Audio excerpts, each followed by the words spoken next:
ઘણી વખત ઘૂંટણમાં પાછળની બાજુએ લખોટી જેવી નાની ગાંઠ જોવા મળે છે, જેને બેકર્સ સિસ્ટ અથવા પોપ્લિટેલ સિસ્ટ કહેવામાં આવે છે. આપણા બધાના ઘૂંટણની અંદર લ્યુબ્રિકન્ટ એટલે કે દિવેલ જેવું એક દ્રવ્ય આવેલું હોય છે, જેને સાઇનોવિયલ ફ્લુઇડ કહેવાય છે.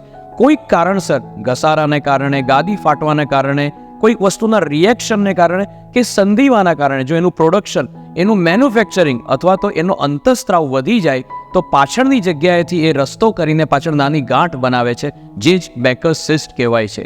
10માંથી 9 દર્દીઓને એ કોઈ તકલીફ આપતું નથી અને કોઈ ટ્રીટમેન્ટની જરૂર નથી. પણ અમુક પેશન્ટ્સમાં જ્યારે એ દુખાવાનું કારણ બને છે ત્યારે ઇન્જેક્શનથી અથવા આર્થ્રોસ્કોપી દૂરબીનની નાનું ઓપરેશન કરીને એને ઓગાળવામાં આવે છે. મિત્રો, આ દર્દીની જો વાત કરીએ તો આ એનો MRI છે કે જેમાં આપણે બહુ ક્લિયરલી જોઈ શકીએ છીએ કે આખા ઘૂંટણમાં ખૂબ સફેદ જે છે તે દ્રવ્ય ભરાઈ ગયું છે અને એની પાછળ આટલી મોટી સિસ્ટ, બેકર્સ સિસ્ટ બની છે. પેશન્ટ ખૂબ દુખાવામાં છે.